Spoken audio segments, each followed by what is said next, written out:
Thomas and Friends, making tracks to great destinations.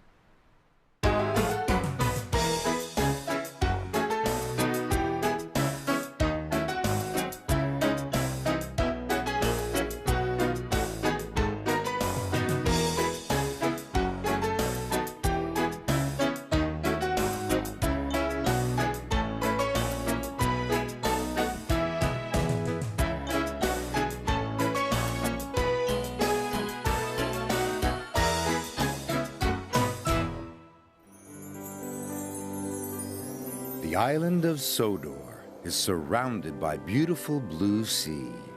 It has fields of green and sandy yellow beaches.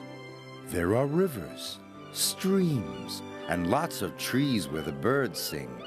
There are windmills and a coal mine, and docks where visitors to the island arrive. The island also has lots and lots of railway lines. Who's that puffing down the track? It's Thomas! Hello, Thomas! Hello, everybody! Welcome to the island of Sodor.